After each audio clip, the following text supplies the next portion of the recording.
Muy buenas tardes a todos. Lo primero de todo, disculpad estos 8 minutos, cuando pasan de la 1 a 8 minutos de cortesía que hemos dado a la gente.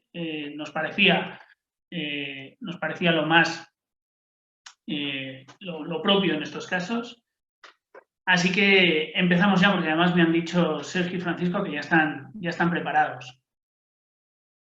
Hoy vamos a hablar de un tema muy importante, muy interesante y muy importante, sobre todo para este futuro que esperamos sea muy cercano, cuando ya empecemos a ver la salida de la curva. Hoy vamos a hablar de reactivación comercial y lo vamos a hacer en 3 pilares: estrategia, operativa y herramientas. Y para eso, nada mejor que hacerlo con dos especialistas que van a responder a cuestiones como analizar las claves para reactivar las ventas, conocer las estrategias al servicio de este objetivo, así como la operativa necesaria, el inbound marketing como estrategia de captación de leads y de mejora de ventas, pero en definitiva, cómo unificar o cómo alinear los departamentos de marketing y ventas. Estos especialistas, aunque ya los conocéis, son Sergio Saiz, consultor de desarrollo de negocio del Grupo IFEDES y experto en el área de marketing y ventas, y Francisco Moya, consultor de marketing digital de Clave. Dicho esto, y como ya les veo en pantalla a los dos preparados, les dejo a todos ustedes con Sergio. Mucho ánimo, mucha suerte y a disfrutar. Bueno, pues muy buenas tardes a todos. Gracias por estar aquí hoy. Vamos a intentar que, bueno, lo que hemos comentado Francisco y yo mientras preparamos el webinar, que sea algo que, pues bueno, dar unas pinceladas, como bien comentaba Gonzalo, a todos los aspectos clave para reactivarse comercialmente en este nuevo escenario que se nos plantea. Vamos a intentar que sea pues bueno, concreto, dejando pues bueno, una reflexión que debemos hacer todos internamente.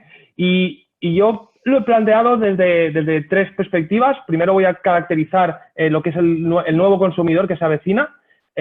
Hablaré también de esa nueva estrategia comercial que deberemos de seguir. Y también, por supuesto, pues bueno, cómo deberemos operar en este nuevo escenario. Al final lo que está claro es que lo que tenemos ante nosotros es esto, es pura incógnita. Estamos en un entorno de alta volatilidad. Las previsiones económicas que tenemos realmente, seamos sinceros, no son nada esperanzadoras. Ya esa recuperación en V, pues bueno, ahora esperemos que se convierta esa V en una U y que no sea una L. Vamos a ver cómo podemos afrontarnos a este nuevo escenario, que sin embargo sí que deja claro cómo se puede intuir ese nuevo consumidor. Según la consultora Opino, se detectaron ciertas tendencias de este nuevo consumidor, la primera de las cuales íbamos a encontrarnos con un consumidor muchísimo más hipocondríaco. Y cuando hablo de hipocondríaco, hablo de que va a estar mucho más interesado en el bienestar, en la salud, en la higiene, no solo de él, sino de todas las personas que le rodean.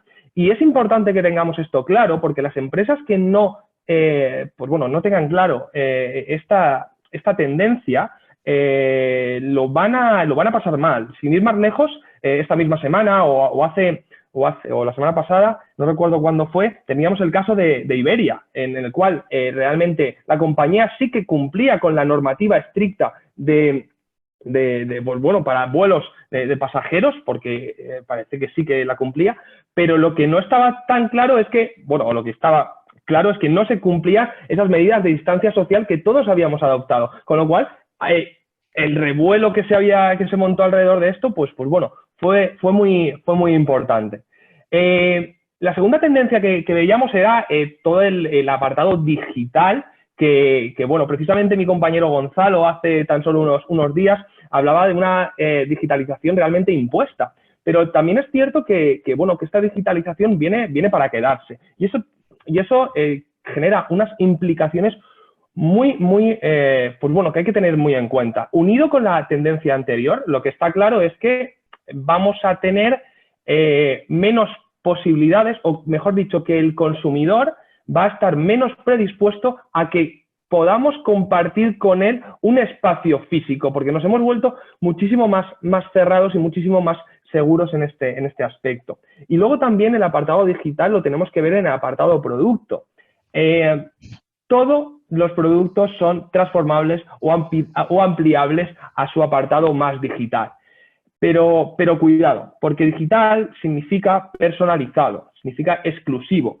Y tener un producto para todos y cada uno de los consumidores, pues bueno, plantea nuevos retos que sin duda vamos a tener que abordar también. Y una tercera tendencia que se veía era, pues bueno, lamentablemente las consecuencias económicas lo que van a hacer es que los consumidores estén mucho más preocupados por ese ahorro.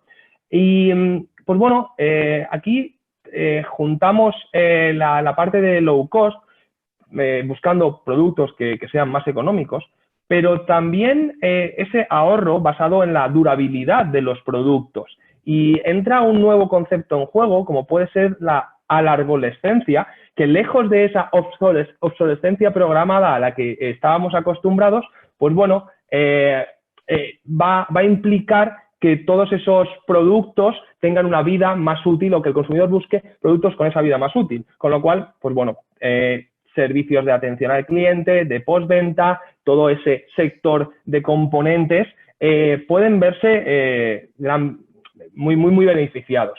Y luego también es importante que entendamos que vamos a buscar un low cost, sí, pero un low cost con valores. El COVID para muchos de nosotros nos ha ayudado a poner en orden esa lista de prioridades que teníamos en la vida, toda esa lista de valores, y tengamos en cuenta que no vamos a buscar un low cost a cualquier precio. No va a ser tan fácil que nos vendamos por 2 duros. Y una de esos valores que podemos buscar es ese patriotismo industrial, la renovación de ese Made in Spain que posiblemente olvidamos demasiado. Yo creo que es la oportunidad excepcional, una oportunidad excepcional tanto para Europa como para España como miembro como país miembro de Europa para retomar esa industrialización que quizás no debimos olvidar tan fácilmente. Esto va a venir desde 2 perspectivas. Desde la perspectiva de la oferta, que ha visto los riesgos de depender tanto de proveedores extranjeros por posibles faltas de suministros, etcétera, etcétera.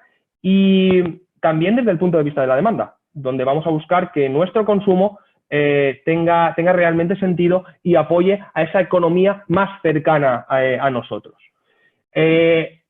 Otro de los valores que ya se veía intuyendo en la etapa pre-COVID es, por supuesto, todo el tema de la economía sostenible. Cuando hablo de economía sostenible, no hablo solo de marketing verde, de economía circular, todos esos aspectos que también, sino que también que hablo en el impacto que tienen las acciones de la empresa dentro de todo el ecosistema social. Y aquí lo que vemos claramente es que tenemos que pensar en local, en esa función entre estar orientados de manera global, pero tener muy conscientes cuál es el impacto local que nuestras acciones van a tener. Así es cuando conseguiremos realmente enganchar a nuestros consumidores. Unos consumidores que van a buscar empresas que realmente estén comprometidas. No estamos hablando de que todas las empresas tengan que estar en todas las luchas sociales, por supuesto que no, pero sí que los consumidores van a buscar aquellas empresas que tengan esas 3, 4, 5 luchas y que abanderen los mismos valores que realmente el consumidor tiene. Y la última tendencia que también se observaba, o de las que yo he recogido, es que vamos a hablar de empresas muchísimo más abiertas, muchísimo más colaborativas. Estamos ante el gran auge de esas colaboraciones, fusiones, que pueden ser más o menos duraderas, que pueden ser más o menos formales, pero desde luego nos hemos dado cuenta de que competir solos es muchísimo más complicado y que las alianzas nos van a llevar a mejores éxitos, tanto para, pues bueno, diseñar productos, abordar nuevos mercados, etcétera, etcétera. Y con todo este consumidor, pues bueno, llega un momento de una reactivación comercial, como comentábamos antes, clara, porque lo que está claro es que, pese a que, por supuesto, la actividad comercial se dio, paró completamente en la mayoría de los sectores, eso no significa que las empresas realmente hayan estado paradas. Muchas de ellas lo han aprovechado para, pues bueno, reordenar todos esos aspectos, volver a priorizar y lo que es cierto es que ahora mismo han ganado posiciones de salida en esta carrera que bueno, que parece que de hecho que ya hemos empezado en esta carrera post-COVID. Y la pregunta es, pues bueno, ¿cómo nos preparamos realmente? ¿Cómo nos reactivamos comercialmente? Yo hablaría aquí de dos puntos clave. El primero de ellos es esa reformulación estratégica.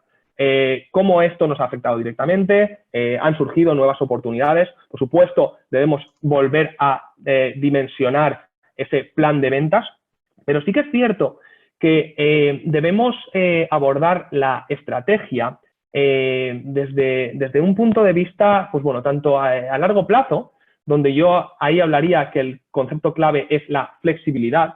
Si estamos en un entorno, bueno, no VUCA, sino super VUCA, necesitamos fomentar esa flexibilidad pues bueno, estar preparados para posibles circunstancias que nos desmonten lo planificado. Por lo tanto, vamos a tener que abordar la planificación mediante escenarios que incluso contemplen situaciones catastrofistas y estar preparado y tener un plan de acción para abordar en el caso de que esas se produzcan. Y luego, desde el punto de vista de la estrategia más a corto plazo, creo que lo más importante es que actuemos con rapidez. Y actuar con rapidez significa actuar en esa beta continua, estar siempre en modo beta.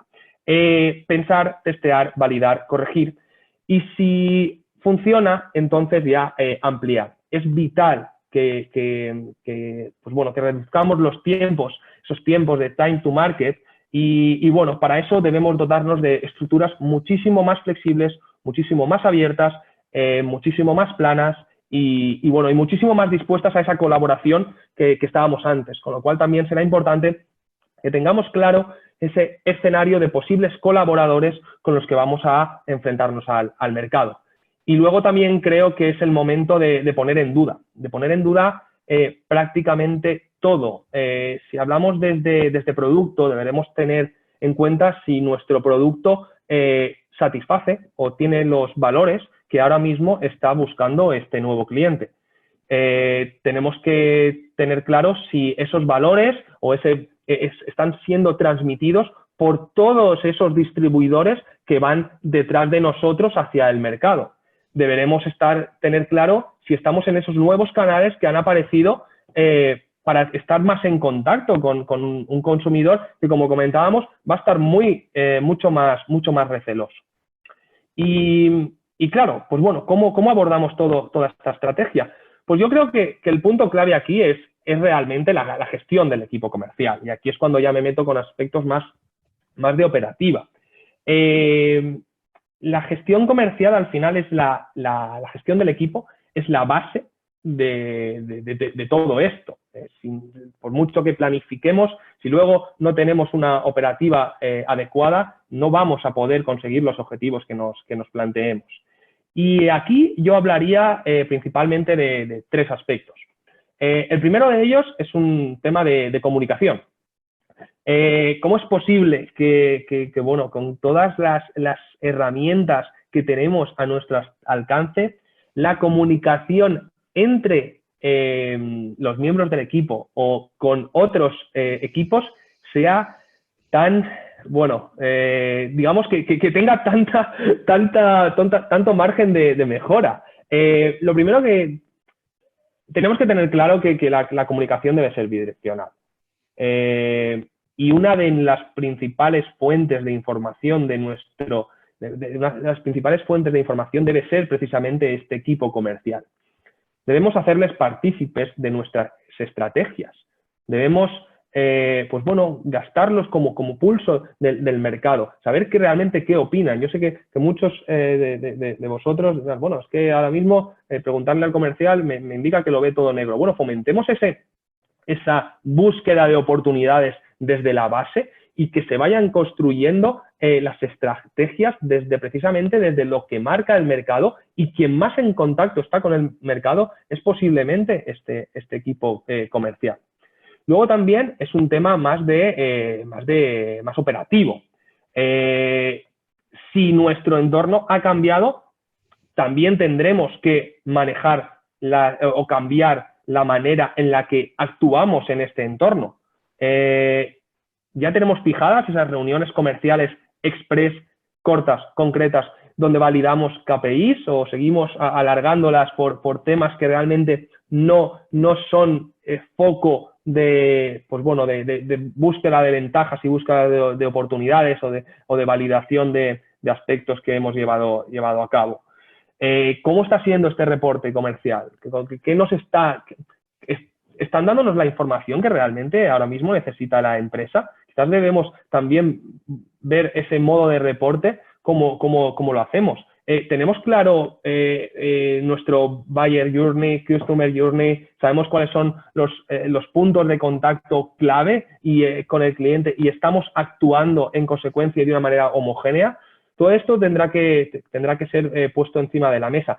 Y luego también, por supuesto, y con esto ya acabo y doy paso a Francisco, porque bueno, él nos va a poder hablar muchísimo mejor de esta parte. El tema de herramientas. Yo soy un firme defensor del CRM, por supuestísimo, pero también es cierto que en ocasiones observamos que herramientas más básicas están siendo olvidadas. ¿Tenemos claro el argumentario comercial que debemos mostrar al mercado? Y en caso de que lo tengamos claro, definido, plasmado, ¿este nos sigue valiendo? Y luego también ese contacto que vamos a tener con el cliente.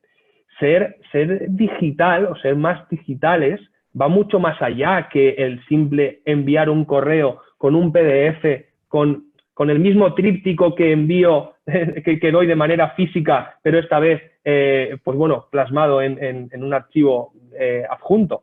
Con lo cual, tendremos que buscar pues bueno, podemos abordar maneras de gaming, maneras de introducir al cliente para construir juntos una propuesta de valor, y gracias a las nuevas tecnologías esto es muchísimo más sencillo.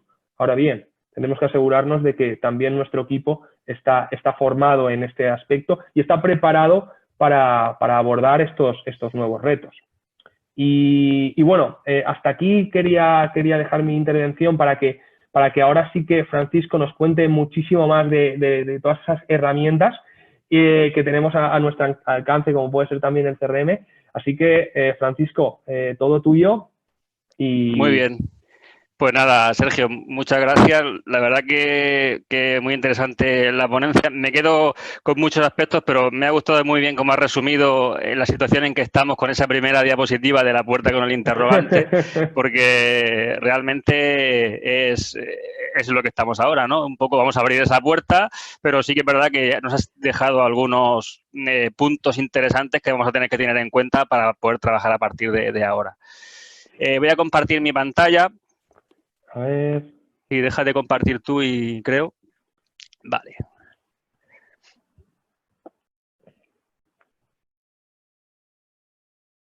¿La veis?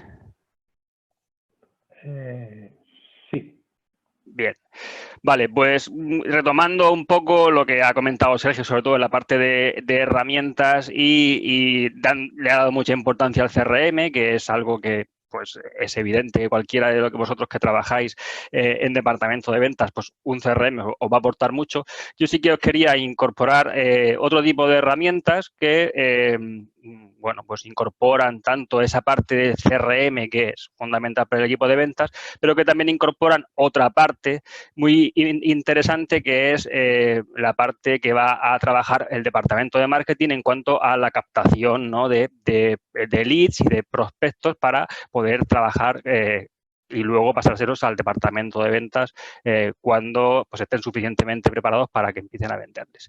Estas herramientas, como os digo, muchas veces se trabaja pues, por separado. Por un lado tenemos el CRM, por otro lado el departamento de marketing trabaja estas herramientas de marketing automation, he puesto aquí, pero puede ser de todo tipo, conoceréis muchas, pues usan una plataforma para enviar los boletines de email, intentan captar leads con herramientas de landing para hacer landing pages y conseguir ahí también prospectos, etcétera, etcétera. Pero digamos que van un poco separadas. Las herramientas que yo voy a comentar ahora son herramientas que les he llamado de All-in-One, porque sabéis que a los de marketing nos gusta mucho ponerle nombres en inglés a todo. Pues de All-in-One, ¿por qué? Porque aúna esas dos partes, ¿no? Digamos, en una misma herramienta pues tengo esa parte alta del funnel que va a trabajar el departamento de marketing por medio de pues, marketing digital, acciones, etcétera, para captar esos posibles clientes, leads, en este caso, esos contactos, y luego pues trabajarlos poco a poco y cuando estén más o menos más cerca de cerrar una compra, pues poder pasárselos al departamento de ventas y que ellos con el CRM les empiecen a entrar oportunidades y ellos puedan tener su trabajo y hacer su proceso de ventas o procesos, los que ellos tengan, y terminar cerrando la venta. Estas herramientas que os comento de All-in-One pues tienen esas dos patas en una, que tienen la ventaja de que al final tenemos toda la información en la misma herramienta y pues tenemos todos los contactos compartidos entre ventas y marketing, que es una de las formas en que contribuyen a alinear esos dos departamentos, ¿no?, que comentaba Sergio. Este tipo de herramientas pues encajan muy bien con la metodología de inbound marketing, de trabajo de inbound marketing, que muchos de vosotros ya conoceréis, pero muchos me diréis, yo no sé lo que es inbound marketing. Yo lo voy a explicar ahora, pero aunque no sepáis que se llama inbound marketing, pues seguramente que lo conoceréis porque estaréis inmersos en alguna automatización que se haya hecho de algún proceso de inbound marketing y ahora cuando lo explique, pues seguramente que lo entenderéis y diréis, pues sí que sé lo que es. Bueno, partimos de que el inbound marketing se contrapone un poco a lo que es el marketing tradicional, ¿no? El marketing tradicional pues se basa en una comunicación que se hace muy centrada en la empresa, y muy centrada en mi producto y muy centrado en lo que somos nosotros, ¿no? Los mensajes que se dan aquí al consumidor es, pues mira qué productos más buenos tenemos, ofertas, mi marca es la mejor, hablas mucho de ti, con lo cual, pues los que seáis de venta lo sabréis, es difícil venderle algo a alguien que no necesita, pues si me hablas siempre de tu producto y yo no lo necesito, pues por mucho que me hables bien o espectacularmente bien, a mí me va a dar igual. Entonces surgió la metodología inbound, que lo que plantea es cambiar ese foco de la comunicación. Y aquí ponemos al cliente, a nuestro cliente potencial, en el centro de la comunicación. Y lo que hacemos es comunicarnos con él, pero no con mensajes comerciales de mi empresa, etcétera, sino lo que le damos es contenido que es valioso para él, sin ninguna pretensión comercial, por lo menos no de inicio, y al final captamos su atención por medio de, pues eso, resolviéndole sus dudas, resolviéndole sus problemas y poco a poco, al final sí que le daremos esa información comercial, porque al final le queremos vender, pero no lo haremos directamente ya empezar a hablarles de nosotros, sino que tendrá que pasar ese proceso de maduración. Estas herramientas que os comento, pues nos van a permitir, pues, desde captar ese lead y lo que llamamos en inbound marketing, calentarlo un poco, calentarlo por medio de pues, un lead scoring, que no es ni más ni menos que una puntuación que se le da a cada uno de los contactos que entran, en base a las acciones que va haciendo en nuestras automatizaciones, de forma que cuando yo considere que ese lead scoring llega, por ejemplo, me lo invento, a 75 a 80, pues ese lead está suficientemente cualificado para que empiece el departamento de ventas a trabajar con él. Y todo eso lo hacemos de una forma automatizada. Seguramente que habréis visto, si ya conocíais la metodología inbound, que lo que os digo, que no la conocíais, seguro que la conocéis. Os la explico rápidamente con un ejemplo. Seguro que habéis estado buscando en Internet alguna vez información muy concreta sobre algo y habéis llegado a una página donde había un estudio súper interesante que os daba las claves para esa duda que teníais. Os lo habéis descargado.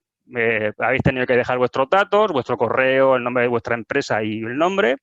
Os lo habéis descargado gratis y, pues nada, a los 5 o 6 días habéis empezado a recibir información sobre lo que tenía que ver ese estudio, habéis ido abriendo los correos porque os parecía interesante, os han invitado a un webinar que os habéis inscrito porque os parecía más interesante y finalmente, pues al cabo de un tiempo, probablemente os haya llamado a un comercial o haya intentado hacer esa acción comercial que os digo. Pues eso es al final el inbound marketing.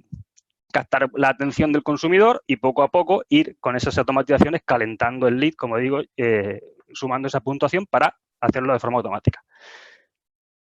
Funciona siempre con 4 fases, a veces se representa en un embudo, yo lo he hecho pues, con 4 partes así de izquierda a derecha. Hay una primera fase, que siempre es la fase de atracción, ahí lo que queremos es atraer al máximo de gente posible a nuestra página web, a vuestro blog, a nuestras páginas de aterrizaje.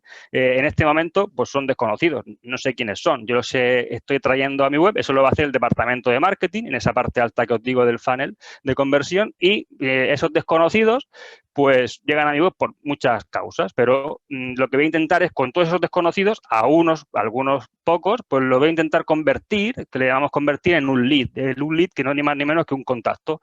Un contacto hará esa acción que os digo de que me va a dejar su correo, su nombre, el nombre de la empresa, etcétera. Esa información me la va a dejar en algún formulario, en algún call to action que yo le ponga o en un pop-up que le va a salir o en una landing page, etcétera.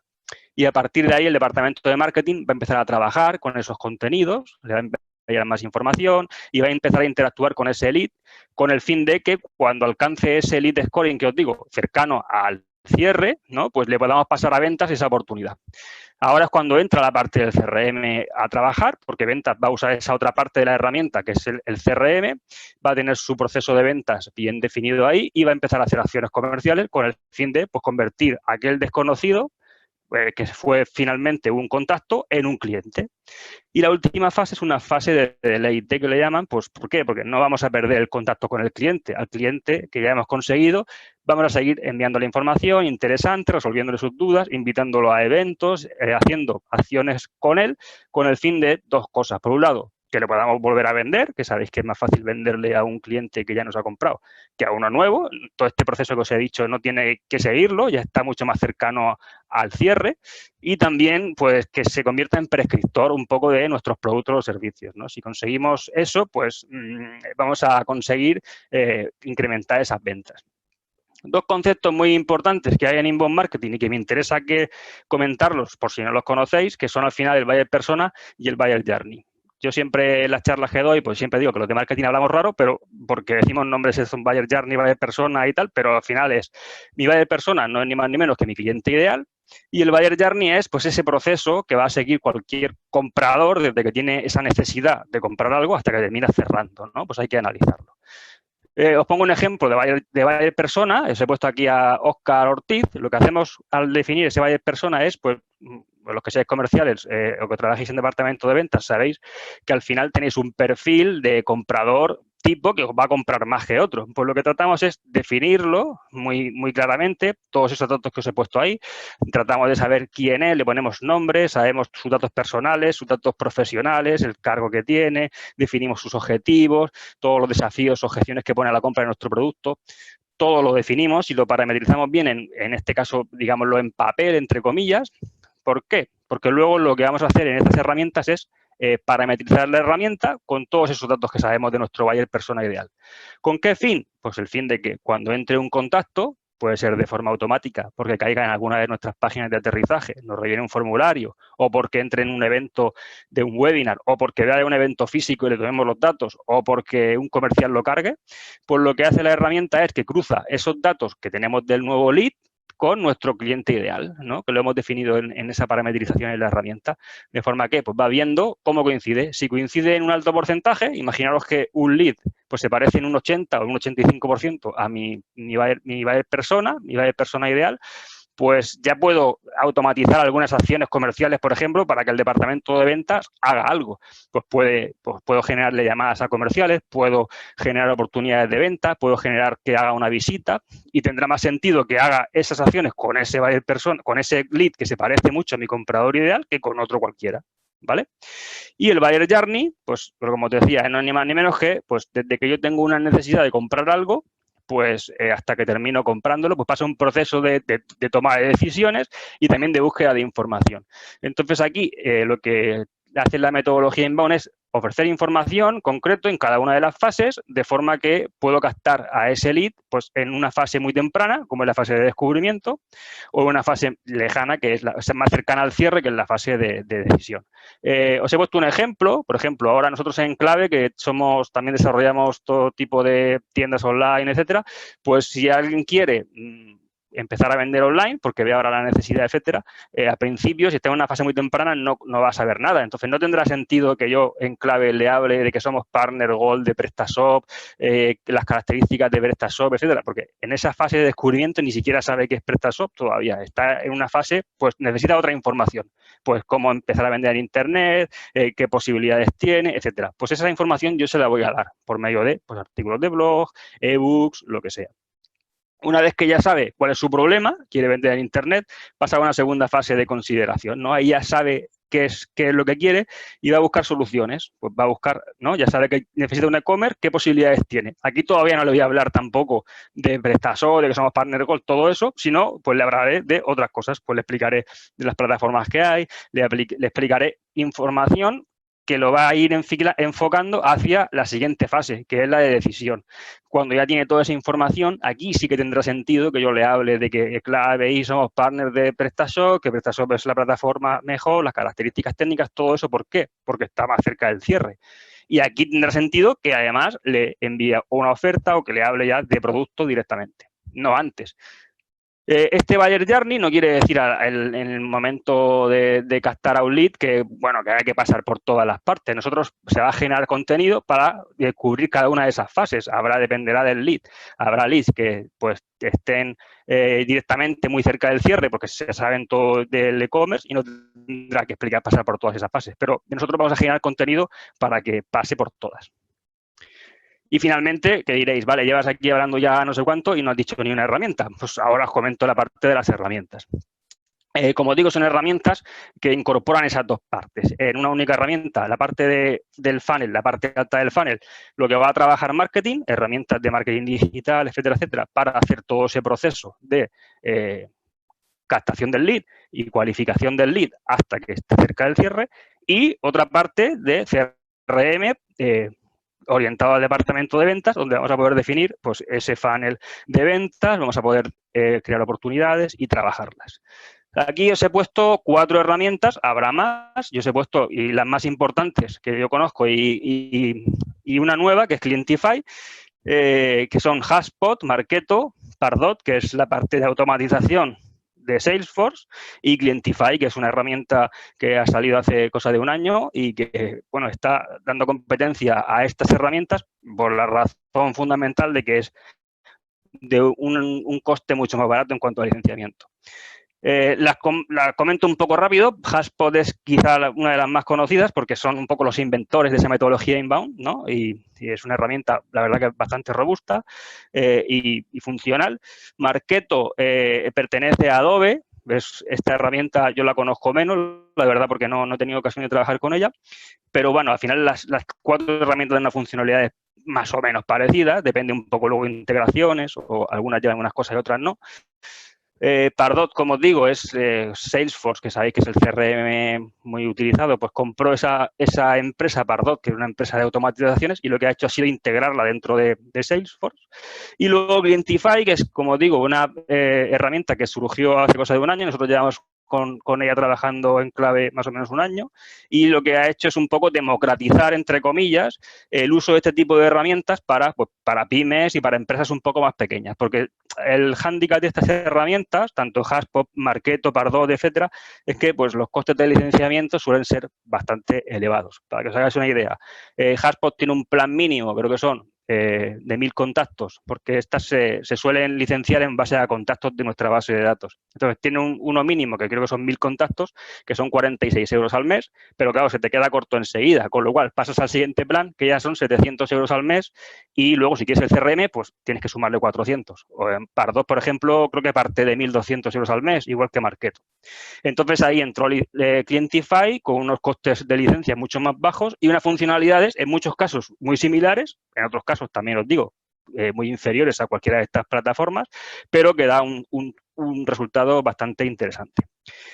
Para ver que vierais un poco, como no me da tiempo a hacer ninguna demo ni enseñaros nada, os he hecho unas cuantas capturas de Clientify en este caso, para que vierais esa parte que os digo, la parte que trae la herramienta de marketing, que va a trabajar en marketing, donde podéis ver, en este caso, estas herramientas, cada una tiene sus funcionalidades. En este caso, Clientify pues aporta una plataforma de email marketing donde van a poder enviar boletines, una parte de landing pages para captar esos leads. Puedes hacer todo tipo de automatizaciones, como os digo, para empezar a cualificar leads y pasarle automáticamente oportunidades de negocio o tareas al departamento de ventas, formularios y una parte de chatbot incluso. Y luego tienes otra parte, que es la parte de ventas, que es la que os digo que trabaja la parte de baja del funnel. Ya marketing ha captado esos leads, se los va a pasar a ventas cuando estén cualificados. Y ventas pues tiene todas las posibilidades de un CRM. Pues aquí os he puesto la pantalla de oportunidades, donde pues van a pasar las oportunidades de fase, podemos definir las fases que sean, y dentro de cada una de tanto de los contactos de empresas como oportunidades, pues tendremos toda la información, que os he puesto creo que una aquí, sí, toda la información comercial que van a usar nuestro equipo de ventas para pues trabajar tanto las oportunidades, las empresas o los contactos. Todo lo que se haga con ellos, pues lo tienes aquí como un CRM normal. Pues fijaros si se le ha enviado un WhatsApp, los emails, toda la información del contacto, etcétera. Y os he puesto esta para que vierais un poco lo que os he comentado del buyer persona y de ese lead scoring que vamos a ir trabajando para calentar los contactos, entre comillas, que es esta parte de aquí que veis de buyer persona y esta parte de aquí que veis de puntuación 0. Cuando entre un contacto, os he comentado antes que definimos el buyer persona y lo parametrizamos en la empresa. Entonces, aquí he parametrizado 3. Uno que es un gerente, porque me interesa trabajar la parte de los gerentes, uno de recursos humanos y un perfil de marketing. Cuando entra un contacto en la herramienta, en este caso Antonio Carlos Jobim, la herramienta lo que hace es que revisa toda la información que tiene de Antonio Carlos y la cruza con mi buyer persona y me da una puntuación. En este caso, pues este contacto con la información que tengo se parece a mi buyer persona Paco Gerente, que es el que yo he definido como gerente, en un 40%. Imaginaros que ya se parece en un 90%, porque todos esos datos que yo tengo se parecen mucho a mi comprador ideal. Pues a lo mejor ahí ya podría generar acciones para el departamento comercial para que contactaran con esta persona, etcétera. Y tendría sentido porque a este tipo de personas le vendo. Y luego esta otra puntuación que veis aquí, que está a 0 puntos, es la otra que os he comentado de pues que van a ir interactuando de una forma automática con todas esas automatizaciones que yo voy a ir creando, que le voy a enviar un email, si lo abre, si visita la página de precios, si entra ahí me rellena un formulario de no sé dónde, todo eso le va a dar puntos. Y esa puntuación va a ir subiendo. Y yo también definiré en la herramienta cuándo considero que un lead es caliente. Y cuando sea caliente, imaginaros cuando llegue a 80, porque yo lo defino así, pues ya le podré también crear acciones al departamento de ventas y serán automáticas. Yo lo puedo definir que cree una llamada a esta persona, que le cree una oportunidad de negocio, porque ya sé que cuando un lead llega a 80, pues ya puedo intentar venderle, etcétera. Y como digo, la ventaja que tienen estas herramientas es que al automatizar todo eso, pues tu base de datos, pues vas nutriéndola, se llama nutrir los leads, vas sabiendo más de ellos y poco a poco vas llevándolos a pues, generar esas puntuaciones y conseguir pasarle a ventas. Al final aquí la idea es esa, es pasarle a ventas el contacto lo más cercano al cierre posible. Pues, ¿no? Es más lógico que una persona que ha abierto 7 emails, se ha descargado un ebook, ha visitado la página de precios, estará más cerca del cierre que una persona que simplemente pues, ha visitado la web o me deja su email. Y nada, por mi parte, como no, al final seguro que me pasaré de tiempo, os pido disculpas porque pues, tengo bastante rollo, lo siento. Nada, comentaros que pasamos, si queréis, a la parte de preguntas, etcétera. Cualquier duda que tengáis, pues tanto Sergio como yo la podemos resolver. Bueno, muchas gracias, Francisco. Muchas gracias, Sergio. Muy interesante la aportación de los dos. La verdad es que me quedo con todo lo que habéis dicho.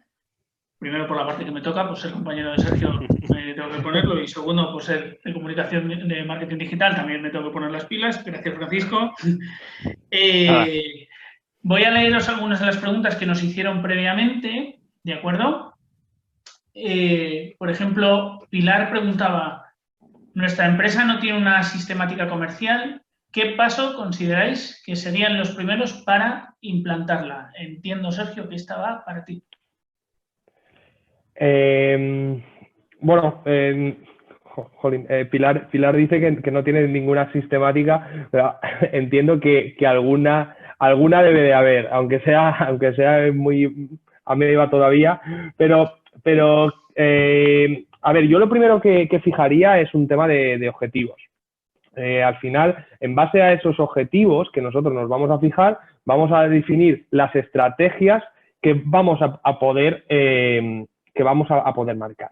Esos objetivos deben estar, sobre todo, en base a unos KPIs, a unos indicadores clave, y los objetivos deben estar acotados en un tiempo. Cuando nosotros, en base a esos objetivos, definamos esas estrategias serán las que nos darán todos los aspectos importantes cuando tienes que empezar a meter una sistemática comercial, que es, como comentaba antes, qué información tenemos que captar de los clientes, cuál es la propuesta de valor que vamos a tener que llevar a esos mismos clientes. También es muy importante, y también, pues hilándolo un poco con todo el tema de Francisco, que utilicemos la segmentación adecuada. Entendamos que no podemos tener todos los objetivos para toda la cartera de clientes, ni la que tenemos ni a lo que vamos. Con lo cual, yo los primeros pasos que harían serían esos. Y en base a esos objetivos, estrategias, ya definir qué acciones debe realizar cada uno de los miembros del equipo. No sé si Francisco quiere aportar algo más en esto, pero... Está bastante claro. Sí, al final es empezar por algo, como tú dices. Seguramente, si se para a pensar, sí que tendrá algo que esté trabajando, aunque sea, como tú dices, muy ameba, pero sí que es cierto que si se para a pensar, que pasa muchas veces, que no, como decía con el inbound marketing, no sabes lo que es, pero cuando te lo explican sí que lo sabes. O sea que al final esto es un poco igual. Pues probablemente digas, yo no tengo una sistemática de pero luego si piensas, algo sí que tienes. O sea que al final has empezado a trabajarlo. No te preocupes, Francisco, porque aquí hay una pregunta que creo que puede ser para ti. Juanjo nos preguntaba, ¿cómo introduciríais la digitalización en productos de componentes o mercados B2B? Es un poco, lo has explicado a grandes rasgos, Francisco, pero bueno, entiendo que si puedes darnos algún detallín. Sí, al final la metodología de inbound marketing es muy válida para ese tipo de mercado B2B, porque al final muchas veces el cliente necesita esa información. Es un poco... como te digo, buscar qué información va a necesitar el cliente y ir proporcionándosela poco a poco. Es lógico que al final vamos a ir definiendo esas automatizaciones con esas herramientas que te digo, y un cliente B2B que lo vas a captar en una fase inicial de su proceso de decisión, finalmente sí vas a detectar que, pues imagínate, si tenéis una página específica de precios, vas a ir viendo que va a ir entrando ahí, etcétera, pues al final vas a poder intentar cerrar esa venta o esa acción comercial de una forma más precisa que si simplemente lo especificas pasándole el lead a ventas, y que ya es como llamar en frío, ¿no? Pues aquí con el inbound marketing lo que intentamos es no esa llamada en frío, sino y que la llamada sea lo más caliente posible. El proceso puede ser lo complejo que sea, pero al final sí que vas a tener que tener una presencia digital, que normalmente ahora nosotros en Clave estamos viendo que muchas empresas con esto del COVID pues les ha pillado un poco con el paso cambiado, ¿no? Y no tenían nada digital, y dice, ¿ahora qué hacemos? Pues están todos un poco corriendo y pidiéndonos páginas web, e-commerce B2B, de todo tipo de cosas, porque se ha pillado un poco con la parte, ¿no? Como digo, cambiada. Pero básicamente, no sé si Sergio quiere añadir algo más al respecto. No, simplemente, pues bueno, apuntar. Yo también considero que toda esa parte digital es muy importante, y al final la automatización también en todo el tema de proceso de venta y el proceso de ir educando a esos leads, por supuesto, pero también, pues bueno, tenemos que quizás empezar a pensar cómo también transformar nuestro producto en más digital, y al final ahí yo considero que toda la parte de producto ampliado, es realmente importante. Ahora mismo, que si apps para tener mayor contacto, que si empezamos a ver toda esa, pues bueno, esa detección de fallos más predictiva, todo eso viene por un apartado más digital. Y eso lo que también nos va a permitir es, como comentabas tú, es a ese cliente que ya tenemos tener mayor contacto, con lo cual la repetición de compra también será mayor. Y en el apartado B2B, cuando muchísimas decisiones, cuando la parte, cuando el proceso de compra realmente es muchísimo más racional y ya está casi tomado antes del primer contacto con la empresa, jolín, ahí toda esa parte de inbound es vital, por supuesto. Una última pregunta, porque quedan 7 minutos para las dos. Preguntaba Nuria, Sergio, antes has hablado de economía circular, de una cierta responsabilidad de las empresas que tienen que ser mucho más responsables, por así decirlo. Sí. Decía Nuria, ¿también consideras las estrategias de responsabilidad social corporativa necesarias para las compañías más pequeñas? Y de ser así, ¿cuándo es el momento de introducirlas? Bueno, yo lo considero clave, pero no por un tema de RSC, sino por un tema de valores. Al final, las empresas, queramos o no, tienen una serie de valores. Y esos valores van orientados siempre a algunos aspectos sociales. Será mucho más fácil que captar un cliente o fidelizar a un cliente siempre y cuando compartamos los mismos valores que él tiene como empresa. Y al final, yo lo que creo es que, como comentaba antes, debemos fijarnos en valores que realmente sean, que impacten directamente y de manera muy cercana con los clientes en su día a día. Sí, podemos estar más o menos posicionados en aspectos más a largo plazo, como puede ser el cambio climático. Pero también es muy importante tener conciencia de, jolín, me viene a la cabeza un ejemplo. Amazon, todo lo global y todo que es, al final, donde está actuando de manera más responsabilidad social es abriendo un centro para personas sin hogar en Nueva York, en un punto concreto. Obviamente, su impacto social es muchísimo más grande en Nueva York que donde no pueda tenerlo. Y luego, con respecto al tamaño, considero que no es necesario un gran tamaño para ser socialmente responsable y que además eso tenga un impacto positivo en tus valores y en tu imagen. Todos conocemos casos de pequeñas empresas que con pequeñas acciones se han vuelto virales porque realmente su componente detrás de valores, de implicación con la sociedad, era realmente importante. De hecho, lo que creo que habría que plantearse es, jolín, aún no tenemos claros nuestros valores y realmente cuál es nuestro impacto en la sociedad. Eso también hay que meterlo ya dentro de la estrategia. Perfecto, pues muchísimas gracias a los dos. Quedan 4 minutos. Tenéis, esto es como los debates de la televisión. ¿Queréis hacer un último apunte? ¿Queréis añadir algo más? ¿Os habéis dejado algo en el tintero? Entiendo que sí, porque no da para tiempo y yo os conozco a los dos y sois de hablar. Si os habéis dejado algo en el tintero, si no, agradecemos vuestra presencia, agradecemos la presencia de quienes han estado. Lo que vosotros me digáis. ¿Queréis añadir algo más? No, por mi parte, si alguien, pues como he comentado muy rápido, si alguien tiene alguna duda con respecto a alguna cosa en concreto de las herramientas, etcétera, pues nada, que contacte bien con vosotros, bien con nosotros directamente y se la puedo resolver perfectamente. Porque como tú dices, pues claro, en 15, 20 minutos, pues no da tiempo a explicar mucho. Y nada, agradeceros también a vosotros la posibilidad de poder compartir este rato del viernes con vosotros y nada, encantado. Sergio, solo una cosa antes de que empieces a hablar.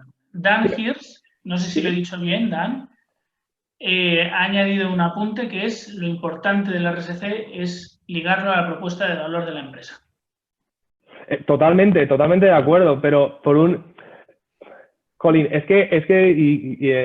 hay muchas veces que la palabra clave en todo el tema estratégico es un tema de coherencia, de arriba a abajo, incluyendo también esa RSC.